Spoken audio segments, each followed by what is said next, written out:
নমস্কার, প্রাণার চ্যানেলে সকলকে স্বাগত। আজকে আমরা উপস্থিত হয়েছি একটি নতুন বিষয় নিয়ে। বিষয়টি সঙ্গে জুড়ে আছেন পেরিয়ার ইভি রামাস্বামী, যিনি দক্ষিণ ভারতের আত্মমর্যাদা আন্দোলন এবং বিভিন্ন আন্দোলন যেটি শোষিত এবং নিপীড়িত মানুষকে নিয়ে গঠিত, সেটার একটি অন্যতম নাম। এবং আমরা যদি বাংলার দিকে তাকাই, উত্তর ভারত, তার পাশে গঙ্গা, তার বদ্বীপ অঞ্চল এবং সেই অঞ্চলের গড়ে ওঠা যে স্রোতের ধারার ন্যায় আন্দোলন, এবং সেই ধারার মধ্যে যদি আমরা খুঁজতে চাই যে এর সাথে দক্ষিণ ভারতের কি মিল এবং অমিল রয়েছে, এবং সেখান থেকে যদি কিছু শিক্ষণীয় বিষয় আমরা পাঠ করতে চাই বা জানতে চাই, তার জন্য আমাদের তাকাতে হবে। তার একটা সফলতম উদাহরণ হলেন পেরিয়ার। এবং পেরিয়ার দক্ষিণ ভারতে সাম্প্রতিক সময়ে একটি অন্যতম আন্দোলনের মুখ হিসাবে উঠে এসেছেন এবং একটা রাজনীতির পরিবর্তন দলিত শ্রেণীর মানুষ এবং শোষিত শ্রেণীর মানুষের দিকে করেছেন। তো সেই জায়গা থেকে আমরা যদি তার একটি অন্যতম কাজ আত্মমর্যাদা আন্দোলন নিয়ে জানতে চাই, তাহলে আমাদেরকে ফিরে যেতে হবে সুপ্রিয় তরুণলেখার কাছে, যিনি এই নিয়ে অনেকদিন ধরেই কাজ করছেন এবং বই রচনা করা থেকে শুরু করে বিভিন্ন ধরনের সামাজিক কাজকর্ম তিনি চালাচ্ছেন তার সঙ্গীদের নিয়ে। তো আমাদের সঙ্গে রয়েছেন সুপ্রিয় তরুণলেখা। নমস্কার, আমাদের আবার সময় দেওয়ার জন্য। নমস্কার। তো আমরা যদি সরাসরি বিষয়টাতে চলে আসি, যে পেরিয়ার ইভি রামাস্বামী এবং তার যে আত্মমর্যাদা আন্দোলন, এবং তিনি একসময় কংগ্রেসে ছিলেন, তারপরে কংগ্রেস থেকে যে ছেড়ে বেরিয়ে এলেন বিদ্রোহ করে, এবং তার সঙ্গে সঙ্গে তার যে অনুগামী এবং তার যে অনুপ্রেরণায় যারা উদ্বুদ্ধ হলো প্রথম একটা বড় দাবি জানাতে, যে তার দলিত শ্রেণীর মানুষের কাছে মন্দিরে ঢোকার অধিকার দিতে হবে এবং মন্দির থেকে সমস্ত কিছুকে অধিকার তারা অর্জন কিছুটা হলেও করলো। সেই তারপরের যে ধারা, সেই ধারা সম্বন্ধে যদি বলেন যে এরপরে তার প্রবাহমানতা কোন দিকে যায়, যে মানে একটা তো আত্মমর্যাদা আন্দোলন আমরা শুনেছি আগের পর্বে, যে তারা একটি অধিকার অর্জন করলো যে মন্দিরে অবধি তারা সেই রাস্তায় তারা পৌঁছতে পারবে। তার আগে সেই অধিকারটুকুও তাদের ছিল না।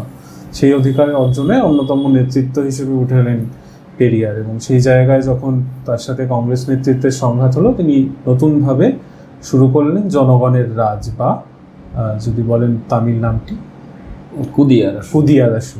তো সেই কুদিয়ারাসুর গল্প যদি আমাদেরকে কিছু জানান, এবং সেখান থেকে কিভাবে চললেন। 1925 সালে কুদিয়ারাসু পত্রিকা প্রকাশ করলেন পেরিয়ার ইভি রামাস্বামী, যার নিজের 1903-04 সালে তিনি কাশী গিয়েছিলেন এবং সেখানে যে ব্রাহ্মণদের যে হোটেল, সেখানে তিনি, বা যেটাকে বলা হয় ধর্মশালা, সেই ধর্মশালায় তিনি খেতে গেছিলেন। তাকে খেতে দেওয়া হয়নি, বের করে দেওয়া হয়েছে। তিনি তারপর ফুরুল, বা আমরা যেটাকে উপবীত বলি, সেটা পরে তিনি যান সেই ধর্মশালায় খাবার খেতে। তাকে আবারও সেখানে চিনে ফেলে এবং তাকে তাড়িয়ে দেওয়া হয়। তো ব্রাহ্মণ্য যে বাদী যে শোষণ ভারতবর্ষে, ব্রাহ্মণ্যবাদী যে সমাজে, যেটা সর্বত্র ওতপ্রোতভাবে প্রতিনিয়ত প্রতি মুহূর্তে মানুষের জীবনকে যে জর্জরিত করে রেখেছে, এটা পেরিয়ারের অনুভব ছিল। কিন্তু তিনি সেখান থেকে, কাশী থেকে ফিরেই কোনো আন্দোলন করেছিলেন এমন নয়।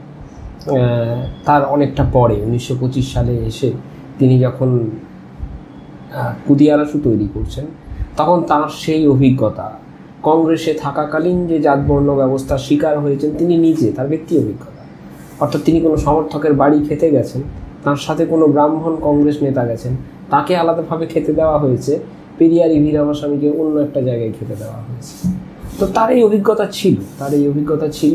সেখান থেকে, মানে সেখানে তিনি তার বাড়ির অবস্থা দেখে, তিনি একজন অবস্থাপন্ন পরিবার থেকেই আসছেন, অত্যন্ত অবস্থাপন্ন বাড়ি পেরিয়ার, এবং হয়তো যিনি নেতা গেছেন তার থেকেও তার টাকা বেশি রয়েছে, কিন্তু যেহেতু তিনি একজন দলিত মানুষ, তাই এটা তাকে। পেরিয়ারের আরেকটু, তাহলে আমাকে একটু আগে বলতে হয় যে রাওলাট আইন যখন জারি হয়, ঠিক সেই জালিয়ানওয়ালাবাগের যে হত্যাকাণ্ড ঘটে, এর আগে কিন্তু পেরিয়ার প্রায় 29টি পদে বা আরও বেশি পদ, যেগুলো হচ্ছে ব্রিটিশদের দেওয়া পদ, মিউনিসিপ্যালিটির চেয়ারম্যান ছিলেন তিনি, এরোড মিউনিসিপ্যালিটি, তিনি জেলা ম্যাজিস্ট্রেট ছিলেন, এই সমস্ত পদগুলো তিনি অলঙ্কৃত করতেন সাম্মানিকভাবে। এবং এরকম অনেকগুলি পদে ধর্মস্থানগুলির তিনি সেক্রেটারি বা প্রেসিডেন্ট ছিলেন। আচ্ছা, সেগুলো হচ্ছে তার পরিবারের প্রভাবের কারণে আচ্ছা। তাকে পারিবারিকভাবে এই দায়িত্বগুলো নিতে হয়েছে। আচ্ছা, মানে সেখানে কি প্রবেশাধিকার ছিল তার?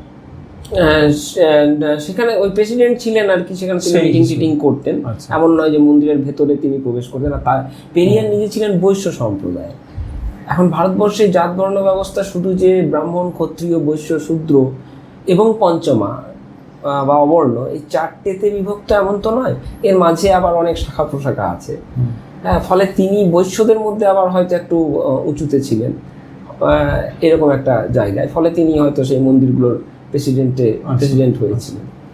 কিন্তু যখন তিনি কংগ্রেসে জয়েন করেন তখন সেসব থেকে তিনি জালিয়ানওয়ালাবাগের হত্যাকাণ্ডের পর এই সমস্ত কিছু থেকে তিনি ছেড়ে দেন, সমস্ত কিছু থেকে তিনি সরে আসেন। ইভেন জেলা ম্যাজিস্ট্রেটের পদ, এরোড মিউনিসিপ্যালিটির চেয়ারম্যানের পদ, এই সমস্ত কিছু তিনি ছেড়ে ইস্তফা দিয়ে দেন। তারপরে কংগ্রেসের সাথে থেকে আন্দোলন এবং কংগ্রেসের সাথে তার যে বিতর্ক, অর্থাৎ ব্রাহ্মণ এবং নিপীড়িত অংশের যে বিতর্ক, এবং ব্রিটিশদের দিকেও তিনি প্রশ্ন তোলেন যে এরা ব্রাহ্মণদেরই সুযোগ সুবিধা দেয়, ব্রাহ্মণরা, ব্রিটিশরা যাদের কাঁধে ভর করে ভারত রাষ্ট্রে শাসন চালাচ্ছে সেটা হচ্ছে এই ব্রাহ্মণ বা আপার কাস্ট অংশ। এটা তার কাছে খুব পরিষ্কার হয়ে যায় এবং তিনি কুদি আরাসু পত্রিকা প্রকাশ করেন এবং আত্মমর্যাদা আন্দোলন শুরু করেন। তার সঙ্গে অনেকেই ছিলেন, তার মধ্যে একটা গুরুত্বপূর্ণ নাম এস রামানাথন। তিনিও বর্ণাশ্রম প্রথাকে নির্মূল করতে হবে এই ধরনের একটা বক্তব্য বলে তিনিও এই আন্দোলনে পেরিয়ারের সাথে যোগ দেন। এই আন্দোলন তামিলনাড়ুতে প্রথম, যেটা ভারতবর্ষে হচ্ছে ব্রাহ্মণ্যবাদ বিরোধী একটা সংগঠিত আন্দোলন রূপে আত্মপ্রকাশ করে।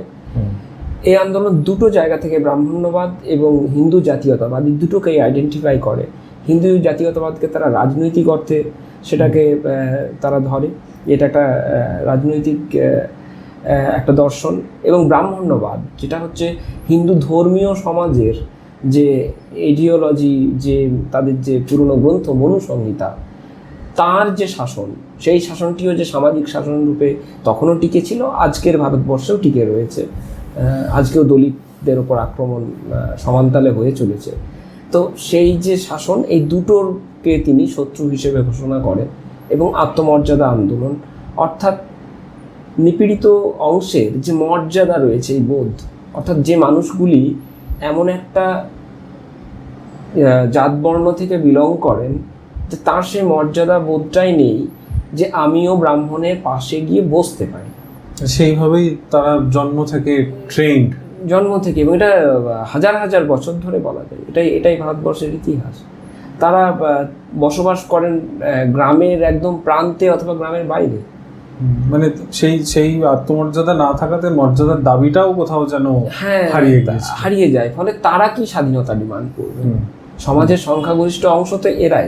আমরা এতদিন ধরে যেটা দেখছিলাম যে ভারতবর্ষে 1885 থেকে কংগ্রেস তৈরি হওয়া এবং একটা জাতীয়তাবাদী মুভমেন্ট আস্তে আস্তে ব্রিটিশ বিরোধী লড়াই তৈরি হচ্ছিল বিভিন্ন প্রান্তে। মহারাষ্ট্রে তৈরি হচ্ছিল, পশ্চিমবঙ্গে, বাংলায় তৈরি হচ্ছিল, পাঞ্জাবে তৈরি হচ্ছিল।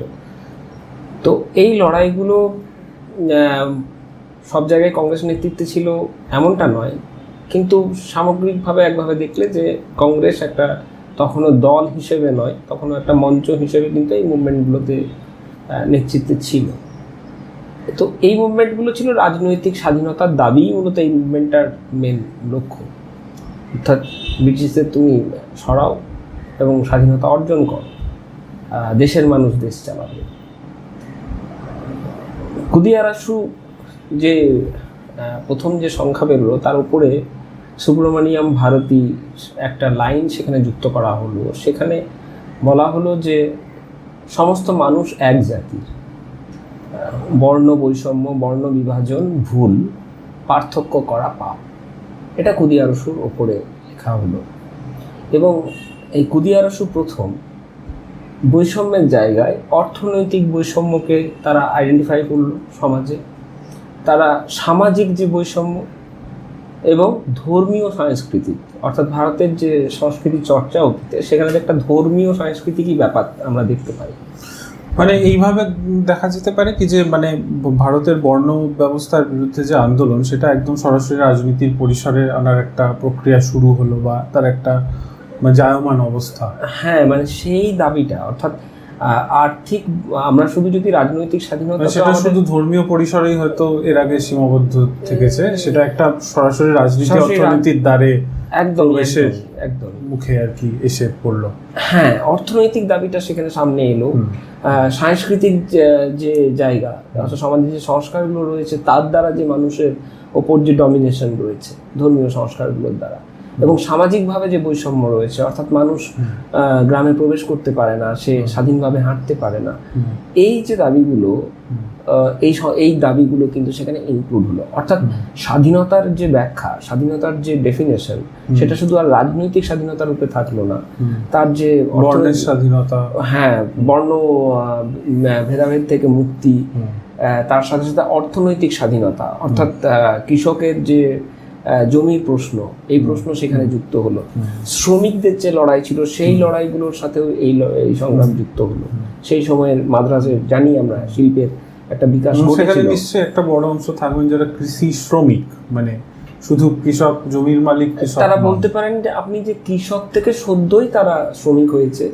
হ্যাঁ, এবং তারা মানে আমি বলছি কৃষি শ্রমিক মানে যারা জমিতে মজুর হিসাবে কাজ করে, মজুর হিসেবে যারা কাজ করে, তারা একেবারেই নিম্নবর্ণ সম্প্রদায়। এক্ষেত্রে এই মুভমেন্টটাতে যারা যুক্ত হলো, আমরা যদি তাদের দিকে তাকাই যে তারা কারা ছিলেন, তারা হচ্ছেন যেমন নাডার সম্প্রদায়, একদমই নিম্নবর্ণ সম্প্রদায়। আমরা দেখতে পাবো আগমুদিয়া সম্প্রদায়, ইসাই ভিল্লালা সম্প্রদায়, ভান্নিকুল্লার সম্প্রদায়। এই যে সম্প্রদায়গুলো, এদের বিভিন্ন যে সংঘগুলো ছিল, তারা কিন্তু পেরিয়ারের আন্দোলনে সরাসরি তারা এসে যুক্ত হলো এবং খুব দ্রুত এই সুয়ামারিয়াদা ইয়াক্কাম বা আত্মমর্যাদা আন্দোলন তামিলনাড়ু ব্যাপী ছড়িয়ে পড়ল। ঠিক প্রথম সংখ্যা থেকেই মানে কুদিয়ারসু বেরোতে শুরু করে 5,000 কপি করে তামিল ভাষায় উইকলি একটা পত্রিকা, এবং তা হচ্ছে খুব দ্রুত এটা 25,000-এ চলে যায়। তাহলে এই আন্দোলনের প্রভাব সম্পর্কে আমরা এই তথ্যগুলো থেকে বুঝতে পারি যে আন্দোলন খুব দ্রুত ছড়িয়ে পড়েছে। দ্বিতীয় হচ্ছে যে ইসাই ভেল্লালা সম্প্রদায় বললাম, এদের সম্প্রদায়ের নারীরাই গিয়ে দেবদাসী হতেন। তামিলনাড়ুর মন্দিরগুলোতে এক একটা মন্দিরে মানে প্রায় কোথাও এক একটা মন্দিরে প্রচুর সংখ্যায় হাজারে হাজারে সেখানে দেবদাসী থাকতো। হ্যাঁ, এবং তামিলনাড়ুতে মন্দিরও প্রচুর, সংখ্যাটা এখনো গেলে অনেকে বুঝতে পারবেন যে প্রচুর মন্দির সেখানে। এই মন্দিরগুলোতে যে দেবদাসীরা থাকতেন, এই দেবদাসী যে সম্প্রদায় ইসাই ভেল্লালা, এরা ছিল সমাজে চূড়ান্ত অপমানিত। তো এই দেবদাসী প্রথার বিরুদ্ধেও আত্মমর্যাদা আন্দোলন মুভমেন্ট শুরু করে। এবং যে দাবিটা এখানে আরেকটা দাবি, এই কি আত্মমর্যাদা আন্দোলন, মানে এটা একটা মন্দিরের অধিকারের উপরে ডাইরেক্ট আক্রমণ এবং পুরোহিততন্ত্রের তারা বিরোধিতা করে। যেমন আমরা কয়েকটা জিনিস আমরা বলতে পারি যে পুরোহিততন্ত্রের ওপর যে আক্রমণ, যে কোনো ঈশ্বর এবং মানুষের মাঝে কোনো পুরোহিত থাকবে না, এরকম দাবি তারা করেন। তারা দাবি করেন যে এই যে মন্দিরগুলোর যে প্রপার্টি রয়েছে, এই প্রপার্টি আসলে জনসাধারণের প্রপার্টি। এই প্রপার্টিকে কারিগরি শিক্ষা এবং স্বাস্থ্য ব্যবস্থা ইত্যাদির কাজে ব্যয় করতে হবে। তারা তাদের যে দাবি সনদ তৈরি করে, যেটা বললেন যে অর্থনৈতিক মুক্তিটাকে সামাজিক মুক্তির সাথে যুক্ত করার যে জায়গা, হ্যাঁ, সেটা একটা বড় জায়গা, নতুন জায়গা। অবশ্যই, কারণ বর্ণবাদকে তো আমরা তো উৎপাদন ব্যবস্থার সাথে বিচ্ছিন্নভাবে বর্ণবাদকে দেখতে পারি না।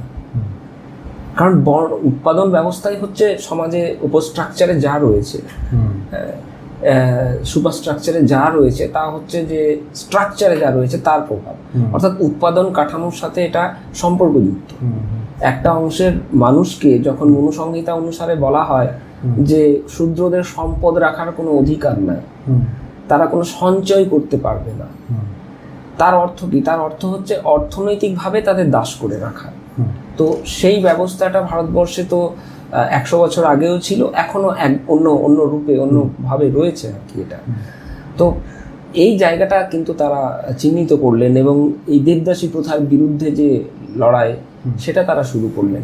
এবং এখানে আরেকটা বিষয় যে এই সুয়ামারিয়াদা ইয়াক্কামি প্রথম মুভমেন্ট, যারা নারী অধিকারের প্রশ্নটাকে এক কথায় অত্যন্ত সুচিন্তিতভাবে, অত্যন্ত সদর্থকভাবে তুলে ধরলেন এবং নারী পুরুষ সমান এই দাবি তারা তুলে ধরলেন যে প্রথম এটা ভারতবর্ষের সামাজিক মুক্তি, অর্থনৈতিক মুক্তি, সেই সঙ্গে নারী মুক্তিও একই জায়গায় এসে পড়লো। হ্যাঁ, একদম। মানে এটা খুব গুরুত্বপূর্ণ যে এর তার সঙ্গে অর্থনীতিটাকেও জোড়া হচ্ছে নারী মুক্তির সাথে, শুধু নারীদেরকে সম্মান করতে হবে তে থেমে থাকছে না। আত্মমর্যাদা আন্দোলনের নির্দিষ্ট নারী উইং তৈরি হয়, তারা নিজেরা নিজেদের কনফারেন্স করতেন এবং তামিলনাড়ুর ব্যাপক অংশের, অর্থাৎ তাদের সংখ্যাটাও খুব কম নয়, ব্যাপক অংশের নারীরা এই আন্দোলনে যুক্ত হন আত্মমর্যাদা আন্দোলনের সাথে। কারণ তামিলনাড়ুতে নারীরা একেবারেই ছিলেন গৃহবন্দী। আমরা যদি আরেকটু ইতিহাসে যাই, আমরা দেখব দক্ষিণ ভারতে ব্রেস ট্যাক্স দিতে হতো, ইভেন নায়ার সম্প্রদায়কেও এটা দিতে হতো, শুধু যে নিম্নবর্ণকে নয়, নায়ার সম্প্রদায়ের নারীদেরও বাইরে বেরোতে গেলে। এনারা সবর্ণ কিন্তু ব্রাহ্মণ নন। না, ব্রাহ্মণ নন। নায়ার সম্প্রদায় মূলত ক্ষত্রিয় জায়গায় তাদের গণনা করা হয়, তাদেরকেও দিতে হতো। অর্থাৎ কতটা ব্রাহ্মণ্যবাদী শোষণ সেখানে ছিল এবং মানুষকে কতটা মর্যাদাহীন করে রেখেছিল। ফলে মানুষের মধ্যে এই মর্যাদার যে সেন্স, এই যে আত্মমর্যাদার কথা বলা হচ্ছে, এই আত্মমর্যাদার তারা লিঙ্ক করছেন, এটা অত্যন্ত গুরুত্বপূর্ণ বিষয়। কারণ তখনও 1925 সালে ভারতবর্ষে কমিউনিস্ট পার্টি তৈরি হলেও 1933-এর আগে ভারতের কমিউনিস্ট পার্টি সেইভাবে বিরাট আন্দোলন করেছেন এমনটা জানা যায় না, দু একটা ঘটনা ছাড়া। আত্মমর্যাদা আন্দোলনের কয়েকটা সিদ্ধান্ত এখানে আমি উল্লেখ করব। সেটা হচ্ছে সমাজে জনগণের মধ্যে কোনোরূপ অসাম্য থাকবে না। এই জায়গাটা তাদের যে চেঙ্গলপাট্টু কনফারেন্স হয় 1929 সালে ফেব্রুয়ারি মাসে, সেই কনফারেন্সে তারা এই ধরনের কিছু দাবি সিদ্ধান্ত গ্রহণ করেন যে সমাজে অর্থনৈতিকভাবে ধনী দরিদ্রের মধ্যে কোনো রকম পার্থক্য থাকবে না। সমাজে নারী ও পুরুষ সব দিক দিয়ে সমান বলে গণ্য হবে। ধর্ম বর্ণ বিভাজন নির্মূল করা হবে। মালিক ও শ্রমিক এই ধরনের সম্পর্ক থাকবে না। প্রয়োজনীয় সামাজিক উৎপাদনের জন্য সমাজের সকলকেই শ্রম করতে হবে এবং সামাজিক উৎপাদন সকলেই সমানভাবে ভোগ করবেন। আচ্ছা, মানে দেখা যাচ্ছে যে অর্থনৈতিক প্রশ্ন, ধর্মীয় প্রশ্ন এবং সামাজিক অর্থনৈতিক উত্তরণের প্রশ্ন, মালিক শ্রমিক সম্পর্কের প্রশ্ন, পুরো জিনিসটাকে এক জায়গায় এক জায়গায় তারা আনছেন এবং এত ব্যাপক অর্থে, অর্থাৎ একটা ব্যাপক আন্দোলন করে সফলতাও পাচ্ছেন ভারতের মাটিতে দাঁড়িয়ে। নিজস্ব যুক্তি, উপলব্ধি, ইচ্ছা, মতামত অনুযায়ী মানুষের, অর্থাৎ মত প্রকাশের স্বাধীনতার কথা তারা প্রথম সামনে আনছেন। তারা যে মানুষের ওপর যে একটা সিস্টেমের যে শোষণ, আমরা যেটাকে বলি যে একটা ক্যাপিটালিস্ট সিস্টেমের যে শোষণ, সেই শোষণের বিরুদ্ধে তারা সোশ্যালিস্ট দৃষ্টিভঙ্গির কাছাকাছি একটা দৃষ্টিভঙ্গিকেই সামনে আনছেন। যে ভারতবর্ষের বুকে দাঁড়িয়ে এটাও প্রথম সাম্যবাদী আন্দোলনের ক্ষেত্র প্রস্তুত হচ্ছে এবং সেই চিন্তাটা অর্থাৎ ভারতবর্ষে দেখা যাচ্ছে, সেই চিন্তাটার একটা প্রকাশ। তারা মন্দিরগুলোতে তারা মানুষকে যেতে নিষেধ করছেন, তারা পুরোহিতদেরকে অর্থ দিতে, পুরোহিতদের এনে গৃহ অনুষ্ঠান করতে, অর্থাৎ অন্নপ্রাশন, উপনয়ন, বিবাহ ইত্যাদি যা হয় সেগুলোর বিরুদ্ধে তারা দাঁড়াচ্ছে। এবার এই বিবাহের জায়গাতেও তারা বিবাহ একটা বড় ফ্যাক্টর সমাজে, তো সেই বিবাহের জায়গাতে তারা পরিবর্তন আনছেন এবং আত্মমর্যাদা বিবাহ মোটামুটি দ্বিতীয় কনফারেন্সের থেকে তাদের আত্মমর্যাদা বিবাহ আরেকটু আগে থেকেই 1925-26 থেকেই শুরু হয়ে যাচ্ছে আত্মমর্যাদা বিবাহ। আত্মমর্যাদা বিবাহ হচ্ছে এই বিবাহ সম্পূর্ণভাবে একটা কোনো রকম কুসংস্কার সেখানে মানা হবে না, দুজন আসবেন এবং অনাড়ম্বরভাবে, কোনো রকম প্রচুর জাঁকজমকপূর্ণ অনুষ্ঠান নয়, অনাড়ম্বরভাবে তাদের বিবাহ হবে। সেখানে ব্রাহ্মণদের কোনো ভূমিকা থাকছে না। অর্থাৎ আত্মমর্যাদা বিবাহ শব্দটাকে তামিলে বলা হয় সুয়া মারিয়াদায় কল্যাণম। হ্যাঁ, এটা ঠিক বিবাহ নয়, কিন্তু দুটো মানুষকে একসাথে থাকবেই অঙ্গীকারবদ্ধ হওয়া। এটা ব্যাপকভাবে পেরিয়ার চালু করছেন তামিলনাড়ুর বিভিন্ন প্রদেশে। তিনি প্রায় প্রতিদিনই একটা দুটো করে বিবাহ দিতেন, কখনো কখনো দুজন তিনটে দম্পতিকে একসাথে বিবাহ দিতেন এবং এই সভাগুলোতে তিনি ওই সামাজিক রাজনৈতিক বক্তব্য রাখতেন। সেখানে এভাবে একটা বিবাহ তারা চালু করছেন, অর্থাৎ প্রচলিত সমস্ত ফলাফল, মানে এই আন্দোলনের একটা ফলাফল সামাজিক যে স্বীকৃতির জায়গায় একটা পৌঁছে যাওয়া হ্যাঁ, আন্দোলন। আত্মমর্যাদা আন্দোলনকারীরা পদবি, তাদের যে আমাদের যে সারনেম যেটাকে বলা হয় সেটা তারা ড্রপ করছেন। পেরিয়ার তার পদবি নায়িকা ড্রপ করছেন। এবং এইভাবে আস্তে আস্তে তামিলনাড়ুতে পদবি ব্যবহার, অর্থাৎ যেটা পদবি বলার সাথে সাথেই কি বোঝা যায় যে একটা মানুষ কোন বর্ণের, হ্যাঁ, বর্ণের পরিচয়, সে কোন কাস্ট থেকে বিলং করছে। এই প্রশ্নটা ভারতবর্ষের যে সমাজ সংস্কৃতিতে খুব গুরুত্বপূর্ণ প্রশ্ন। সেই প্রশ্নটা তারা আইডেন্টিফাই করছেন এবং পদবি প্রত্যাখ্যান করছেন। এই জায়গাগুলো, অর্থাৎ কার্যক্ষেত্রে প্রয়োগ এবং মুভমেন্ট পরিচালনা করছে, এবং পরিচালনার জায়গাটা দেখুন সম্পূর্ণ নাস্তিক্যবাদী আন্দোলন। আমরা অ্যাথেইস্ট মুভমেন্ট বলতে যা বুঝি সেই ধরনের একটা আন্দোলন, যে আন্দোলনের চার্চ মুভমেন্ট যেটা ইউরোপে হয়েছিল তার সাথে কিছুটা তার সাথে অবশ্যই সম্পর্কযুক্ত, অ্যান্টি চার্চ মুভমেন্টের মতো। এবং তারা সেই বাইরের যারা যুক্তিবাদী আন্দোলনের নেতৃত্ব আমরা যাদেরকে পাই, তাদের দ্বারা প্রভাবিত হচ্ছেন, রাসেল দ্বারা প্রভাবিত হচ্ছেন, ভগৎ সিং দ্বারা প্রভাবিত হচ্ছেন। এর সাথে কি বাংলার নবজাগরণকে কিছুটা যুক্ত করতে পারি, না ডিফারেন্স আছে? বাংলার নবজাগরণে এইরকম নাস্তিক মুভমেন্ট বোধহয় হয়নি। একেবারে নাস্তিক মুভমেন্ট কি হয়েছিল, সেটাও কোথাও গিয়ে একটা ব্রাহ্মণ বাড়ি থেকে আসা মানুষদের মধ্যে সীমাবদ্ধ, হ্যাঁ, সেটা শহর এবং উচ্চবিত্তে ভদ্রবিত্তের মধ্যেই সীমাবদ্ধ, সেটা ছিল। জনগণের মধ্যে পেনিট্রেশনটা হয়তো সেইভাবে, হ্যাঁ, কিন্তু এখানে মনে রাখতে এটা ভদ্রবিত্তের মুভমেন্ট নয়। আত্মমর্যাদা আন্দোলন ভদ্রবিত্তের, মানে 25,000 সেই ইয়েটা ছড়িয়ে পড়ছে একটা পত্রিকা, হ্যাঁ, তারা রিভল্ট পত্রিকা বের করছেন ইংরেজিতে। সেই পত্রিকাটা উইকলি, এবং সেই পত্রিকারও পাঠক সংখ্যা 5,000। হ্যাঁ, তো এটা সে সময় বিবাহ অবধি পৌঁছচ্ছেন সাধারণ মানুষ অবধি তারা যাচ্ছেন। অর্থাৎ বিবাহ মানে জীবনের একটা গুরুত্বপূর্ণ ঘটনা হিসেবে ধরা হয়। হ্যাঁ, সেই অবধি এই আন্দোলনটা পৌঁছাচ্ছে জীবনের একেবারে গভীর স্তরে। তারা যখন শিশুর জন্ম হচ্ছে তখন তার পদবি রাখছেন, নামের মধ্যে নামে পৌঁছাচ্ছেন। তো এই আন্দোলন মানুষের জীবনে, যে আমরা সংস্কার আন্দোলন বলতে যা বুঝি, যে সংস্কারের জায়গাটা, সেই জায়গাটা প্রাক স্বাধীনতা পর্বের, হ্যাঁ, এবং তার যে চরিত্র, অর্থাৎ পুরোপুরি নাস্তিক্যবাদী আন্দোলন করে, ধর্মের সাথে কোনোভাবে আপোষ না করে একটা আন্দোলন এগিয়ে যাচ্ছে, এরকম ইতিহাস নজির কিন্তু শিক্ষণীয় বিষয়। হ্যাঁ, কারণ সত্যশোধক সমাজও ছিল, কিন্তু তারা সামাও এক ঈশ্বর, সব ঈশ্বর একটা ঈশ্বর, এইভাবে তারা একটা ধারণায় বিশ্বাস, মানে ওরা ঈশ্বরের অস্তিত্বে বিশ্বাসী ছিলেন। কিন্তু এখানকার সদস্যরা, যেমন কুতুসি গুরুস্বামী, তারা কন্টিনিউ পুরাণগুলোকে ডিকনস্ট্রাক্ট করতে করতে তারা মানুষের মধ্যে ভয় দূর করা, যে দেখো তোমাদের দেবতাদের বিরুদ্ধে আমি লিখছি, এবং ওই পুরাণ থেকে তথ্য নিয়েই লিখছি, দেখো তারা কোন চরিত্রের ছিলেন, তুমি কাদের পুজো করছো, তুমি যে বিষ্ণুর পুজো করছো, বিষ্ণু ঠিক কি তার স্বভাব চরিত্র কীরকম, তুমি রামের পুজো করছো, রামের স্বভাব চরিত্র কীরকম, সেটা এই জায়গাগুলো তারা তুলে ধরতে লাগলেন, এবং মানুষের মধ্যে তারা যথেষ্ট প্রভাবও বিস্তার করলেন। এটা এই আন্দোলনের একটা গুরুত্বপূর্ণ দিক, যেটা অন্যান্য আন্দোলনে আমরা পাই না আর কি। এই জন্যই পেরিয়ার ইভিআরের ভূমিকাটা এখানে খুব গুরুত্বপূর্ণ। ধন্যবাদ সুপ্রিয়। আমরা জানলাম যে আত্মমর্যাদা আন্দোলনের ভূমিকা, তার প্রয়োজনীয়তা, এবং আজকের দিনে তার কেন দরকার, এবং আমরা এই উত্তর ভারতের বাংলা ভাষাভাষী মানুষ এবং তার আশেপাশের মানুষ কিভাবে শিখতে পারি বা কিভাবে জানতে পারি, নিজেদের সাথে কিভাবে একে যুক্ত করতে পারি। এই বলে আজকের পর্ব এখানেই শেষ করছি। আমরা আগামী দিন নতুন কোনো গল্প, পেরিয়ারের বা অন্য কোনো বিষয় নিয়ে হাজির হব। দেখতে থাকুন রানার। নমস্কার।